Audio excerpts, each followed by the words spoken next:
경건 성경 통독. 오늘 히브리서 9장에서 10장, 시편 29편 세 번의 성경어를 읽도록 하겠습니다. 히브리서 9장부터 읽겠습니다. 히브리서 9장. 첫 번째 언약에도 예배 규정과 세상에 속한 성소가 마련되어 있었습니다. 한 장막을 지었는데 곧 첫째 칸에 해당하는 장막입니다. 그 안에는 촛대와 상이 있고 빵을 차려놓았으니 이곳을 성소라고 하였습니다. 그리고 둘째 휘장 뒤에는 지성소라고 하는 장막이 있었습니다. 거기에는 금으로 만든 분향제단과 온통 금으로 입힌 언약궤가 있고 그 안에는 만나를 담은 큰 항아리와 싹이 난 아론의 지팡이와 언약을 새긴 두 돌판이 들어있었습니다. 그리고 그 언약궤 위에는 영광이 빛나는 그룹들이 있어서 속죄판을 그 날개로 내리덮고 있었습니다. 지금은 이것들을 자세히 말할 때가 아닙니다.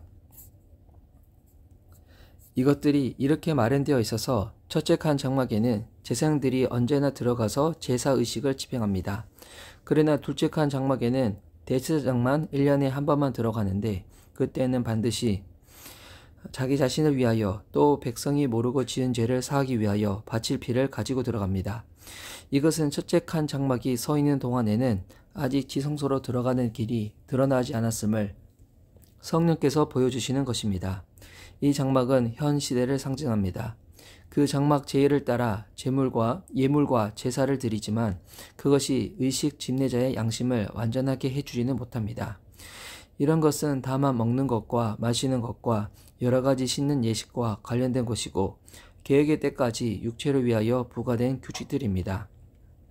그러나 그리스도께서는 이미 일어난 좋은 일을 주관하시는 대제사장으로 오셔서 손으로 만들지 않는 장막, 다시 말하면 이 피조물에 속하지 않는 더 크고 더 완전한 장막을 통과하여 단 한 번에 지성소에 들어가셨습니다. 그는 염소나 송아지의 피로서가 아니라 자기의 피로서 우리에게 영원한 구원을 이루셨습니다.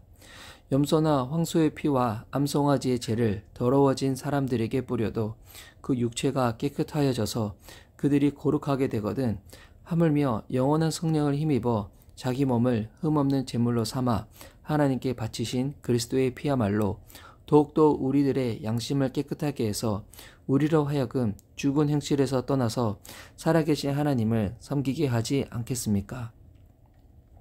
그러므로 그리스도는 새 언약의 중재자이십니다. 그는 첫 번째 언약 아래에서 저지른 범죄에서 사람들을 구속하시기 위하여 죽으심으로써 부르심을 받은 사람들로 하여금 약속된 영원한 유업을 차지하게 하셨습니다. 유언의 효력을 논의하는 경우에는 유언한 사람이 죽었다는 확인이 꼭 필요합니다. 유언이라는 것은 유언한 사람이 죽어야만 효력을 냅니다. 유언한 사람이 살아있는 동안에는 유언은 아무런 효력이 없기 때문입니다.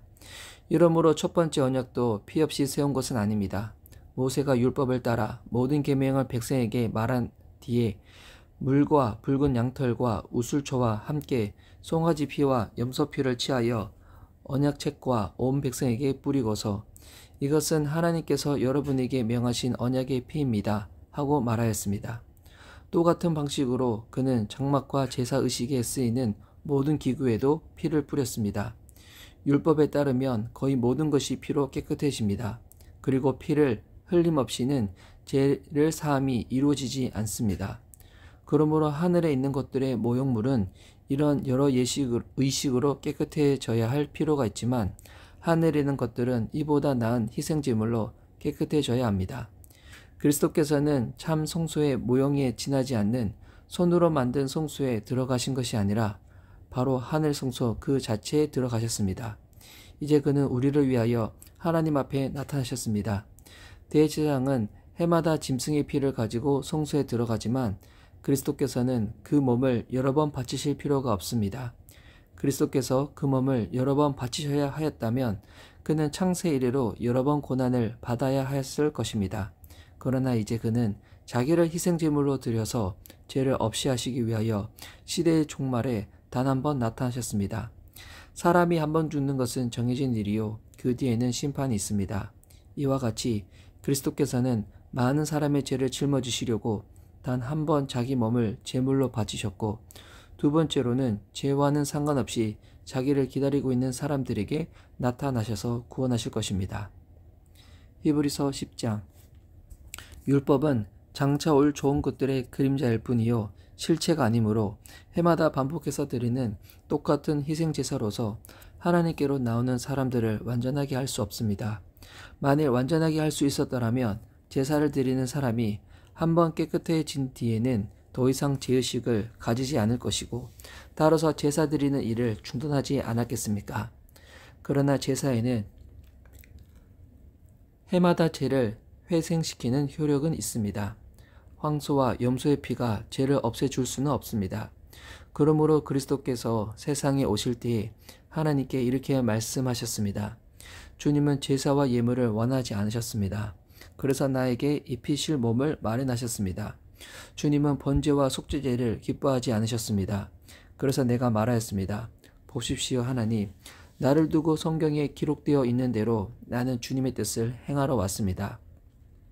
위에서 그리스도께서 주님은 제사와 예물과 번제와 속죄제를 원하지도 기뻐하지도 않으셨습니다. 하고 말씀하셨습니다. 이런 것들은 율법을 따라 드리는 것들입니다.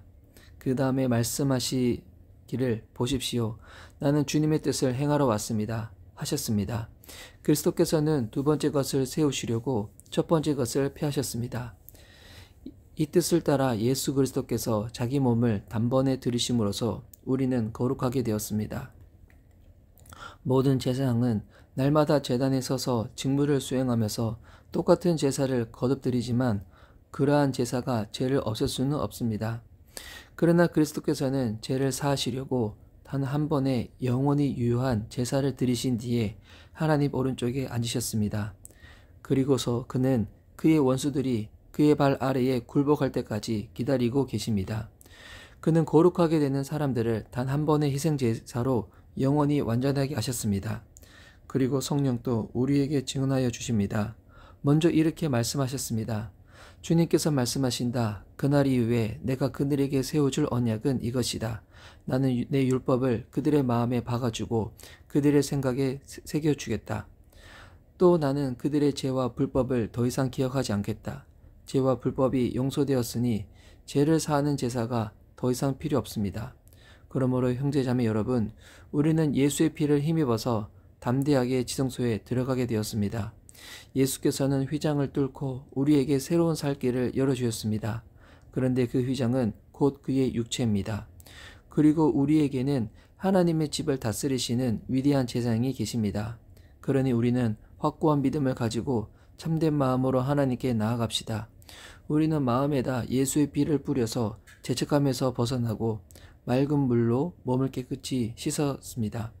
또 우리에게 약속하신 분은 신실하시니 우리는 흔들리지 말고 우리가 고백하는 그 소망을 굳게 지킵시다. 그리고 서로 마음을 써서 사랑과 선한 일을 하도록 격려합시다. 어떤 사람들의 습관처럼 우리는 모이기를 그만하지 말고 서로 격려하여 그날이 가까워 오는 것을 볼수록 더욱 힘써 모입시다. 우리가 진리에 대한 지식을 얻은 뒤에도 짐짓 죄를 짓고 있으면 속죄의 제사가 더 이상 남아있지 않습니다. 남아있다고 예상할 수 있는 것은 무서운 심판과 반역자들을 삼킬 맹렬한 불뿐입니다. 모세 율법을 어긴 사람도 두세 증인의 증언이 있으면 가차없이 사형을 받는데 하나님의 아들을 짓밟고 자기를 거룩하게 해준 언약의 피를 대수롭지 않게 여기고 은혜의 성령을 모욕한 사람은 얼마나 더 무서운 벌을 받아야 하겠는가를 생각해 보십시오.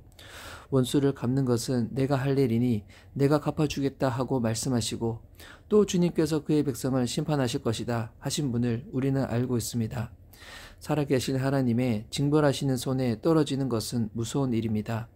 여러분은 빛을 받은 뒤에 고난의 싸움을 많이 견디어낸 그 처음 시절을 되새기십시오. 여러분은 때로는 모욕과 환난을 당하여 구경거리가 되기도 하고 그런 처지에 놓인 사람들의 친구가 되기도 하였습니다. 여러분은 감옥에 갇힌 사람들과 고통을 함께 나누었고 또한 자기 소유를 빼앗기는 일이 있어도 그보다 더 좋고 더 영구한 재산이 있다는 것을 알고서 그런 일을 기쁘게 당하셨습니다. 그러므로 여러분의 확신을 버리지 마십시오. 그 확신에는 큰 상이 붙어 있습니다. 여러분은 하나님의 뜻을 행하고서 그 약속해 주신 것을 받으려면 인내가 필요합니다.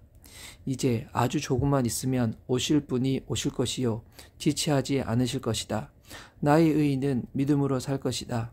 그가 뒤로 물러서면 내 마음이 그를 기뻐하지 않을 것이다. 우리는 뒤로 물러서서 멸망할 사람들이 아니라 믿음을 가져 생명을 얻을 사람들입니다. 아멘. 이어서 시편 29편 읽도록 하겠습니다. 시편 29편. 하나님을 모시는 권능 있는 자들아, 영광과 권능을 주님께 돌려드리고 또 돌려드려라. 그 이름에 올리는 영광을 주님께 돌려드려라. 거룩한 옷을 입고 주님 앞에 꿇어 엎드려라. 주님의 목소리가 물 위로 울려 퍼진다. 영광의 하나님이 우레소리로 말씀하신다. 주님께서 큰 물을 치신다. 주님의 목소리는 힘 있고 주님의 목소리는 위엄이 넘친다. 주님께서 목소리로 백향목을 쪼개고 레바논의 백향목을 쪼개신다. 레바논 산맥을 송아지처럼 뛰놀게 하시고 시리온 산을 들송아지처럼 날뛰게 하신다. 주님의 목소리에 불꽃이 튀긴다. 주님의 목소리가 광야를 흔드시고 주님께서 가데스 광야를 뒤흔드신다. 주님의 목소리가 암사슴을 놀래게 낙태하게 하고 우거진 숲조차 벌거숭이로 만드시니 그분의 성전에 모인 사람들이 하나같이 영광하고 외치는구나. 주님께서 범람하는 홍수를 정복하신다. 주님께서 영원토록 왕으로 다스리신다. 주님은 당신을 다스리는 백성에게 힘을 주신다. 주님은 당신을 따르는 백성에게 평화의 복을 내리신다. 아멘.